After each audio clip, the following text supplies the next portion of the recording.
Risk warning Forex. Forex ভিডিওতে আপনাকে স্বাগতম।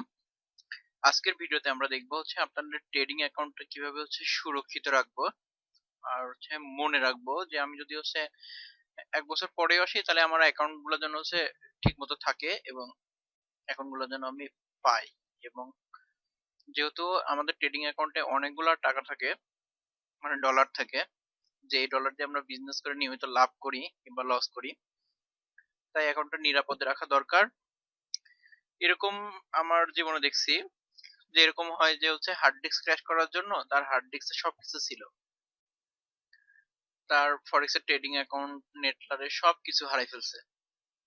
আবারও এরকম দেখা গেছে তার বাসার ল্যাপটপটা চুরি হয়ে গেছে, যে ল্যাপটপ দিয়ে সে ট্রেড করে।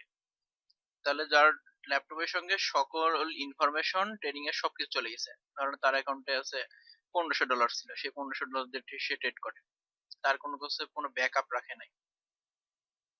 ঠিক আছে, এর জন্য আপনার ট্রেডিং অ্যাকাউন্টটাকে মানে যে কোনো পরিস্থিতিতে হচ্ছে বাঁচাই রাখতে এবং হচ্ছে মনে রাখতে যে পদ্ধতিটা আমি ব্যবহার করি, সেই পদ্ধতিটাই আজকে আমি আপনাদের সঙ্গে শেয়ার করব। তো ভিডিও শুরু করার আগে আপনার চ্যানেল যদি আমার চ্যানেলে নতুন হয়ে থাকেন অবশ্যই সাবস্ক্রাইব করে বেল বাটনে ক্লিক করে রাখবেন নতুন ভিডিওর আপলোড পেতে। আর যদি আমার পুরাতন ভিডিওগুলো না দেখে থাকেন অবশ্যই পুরাতন ভিডিওগুলো দেখে নেবেন। তো আমি শুরু করা যাক। শুরু করার আগে আমি হচ্ছে যখন অ্যাকাউন্ট করি, অ্যাকাউন্ট করে আমার এখানে দেখেন হচ্ছে একটা ফোল্ডার করা আছে স্কাই ড্রাইভে, মানে হচ্ছে ওয়ান ড্রাইভ, এখন হচ্ছে মাইক্রোসফটের ওয়ান ড্রাইভে লাইভ অ্যাকাউন্ট করা আছে। ওখান থেকে হচ্ছে ওয়ান ড্রাইভের মধ্যে আমার ওই যে ফরেক্স এর ফাইলগুলো আপ করা আছে। যখন হচ্ছে ধরেন হচ্ছে বোকার একটা ইয়ে করলো, অ্যাকাউন্ট ক্রিয়েট করলাম, অ্যাকাউন্ট ক্রিয়েট করার পর এই যে এখানে আমি হচ্ছে কি করি, একটা নিউ ইয়ে করি, নিউ টেক্সট ডকুমেন্ট ওপেন করি। ডকুমেন্ট ওপেন করার পর এইখানে হচ্ছে যে ইনফরমেশন গুলো দেয় সার্ভার থেকে শুরু করে ইউজার নেম পাসওয়ার্ড সব এখানে এসে পেস্ট করে দেই। তাহলে কি হলো, আমার সবকিছু এখানে হচ্ছে সেভ থেকে গেল। সেভ থাকার পরে আমি যখন এই যে পিসিতে একটা ওয়ান ড্রাইভ ইনস্টল করে নিব, এই যে ওয়ান ড্রাইভ আপনারা গুগল ড্রাইভে করতে পারেন, ইনস্টল করে নিব, তখন হচ্ছে এর মধ্যে যে ফাইলগুলো রাখবো সেগুলো হচ্ছে অটোমেটিকলি গুগল ড্রাইভে আপলোড হয়ে যাবে এবং সেই ফাইলগুলো সেখানে সংরক্ষিত থাকবে। আপনার পিসি যদি নষ্ট হয়ে যায়, হার্ড ডিস্ক ক্র্যাশ করে, সমস্যা নাই, আপনার শুধু এই মেল অ্যাড্রেসটা আর পাসওয়ার্ডটা মনে রাখলে আপনার সমস্ত ফাইল খুঁজে পাবেন। এটা গেলে হচ্ছে একভাবে আমি ফাইল সেভ করি। 2 নম্বর পদ্ধতি হচ্ছে আমি যে টেক্সট ডকুমেন্টের মধ্যে যে টেক্সটগুলো আমি সিকিউরিটির জন্য দেখালাম না অ্যাকাউন্টের ইয়েগুলা, মানে আপনারা জানেনই অ্যাকাউন্ট ওপেন করার কি কি ইনফরমেশন দেয়, account password, server, investor password, trading password, pin code, বিভিন্ন রকম দিয়ে থাকে, সেটা এখানে সেভ করে রাখি। সেভ করে নিয়ে এসে আমি এটা পেন ড্রাইভে নিয়ে যাই, আমি হচ্ছে দোকান থেকে এটা হচ্ছে প্রিন্ট করে নিয়ে এসে আমার একটা ফাইল আছে ওখানে হার্ড কপি রেখে দিই।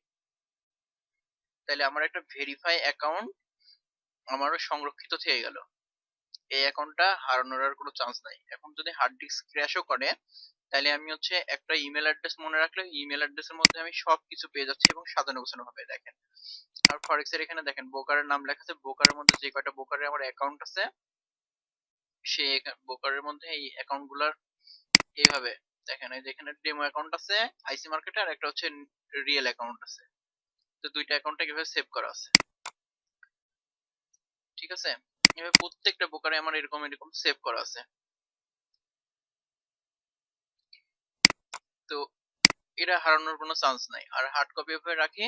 আর একটা জিনিস মনে রাখা দরকার, এই দেখেন এখানে সেভ করলে এখানে দেখেন একটা মানুষের চিহ্ন দেখা যাচ্ছে, ঠিক আছে, মানুষের চিহ্ন যেটা মানে হচ্ছে এটা হচ্ছে পাবলিক ফোল্ডার, ঠিক আছে, এর মধ্যে রাখলে মানুষ পাবলিকলি দেখতে পারবে, কিন্তু এই যে যেখানে আছে এরকম পাবলিক মানুষের চিহ্ন দেওয়া নাই সেগুলো কিন্তু কেউ দেখতে পারবে না আপনি ছাড়া। তো আপনার ওয়ান ড্রাইভে 5 জিবি পর্যন্ত হচ্ছে দিয়ে থাকে, তাহলে আপনি এটা ব্যবহার করতে পারেন নিরাপদ থাকার জন্য, কারণ হচ্ছে কম্পিউটার ইলেকট্রনিক জিনিস যে কোনো সময় ক্র্যাশ করতে পারে।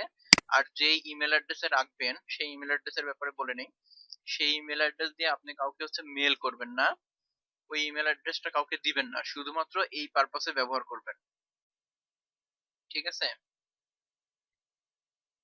আপনার ফরেক্স ট্রেডিং অ্যাকাউন্ট ওই মেল থেকে না খুললে ভালো হয়। এই মেলটা এবং এত সিম্পল ভাবে মেল খুলবেন যেন ওই মেলটা আপনার সবকিছু মনে থাকে। মেলের পাসওয়ার্ড, কি কি ইনফরমেশন দিয়ে মেল খুলছেন, ওগুলাও আপনি হচ্ছে আলাদা জায়গায় লিখে রাখবেন। তাইলে আপনার সবকিছু থাকবে। যেরকম এখানে দেখুন আপডেট হয়ে গেছে জন্য এখানে টিক মার্ক হয়ে আছে। ঠিক আছে, আমার অনেক কিছু রাখা আছে এখানে। তা আমার হচ্ছে এই দেখেন এখানে যে ইন্ডিকেটর ব্রোকার সবকিছু এখানে করা আছে।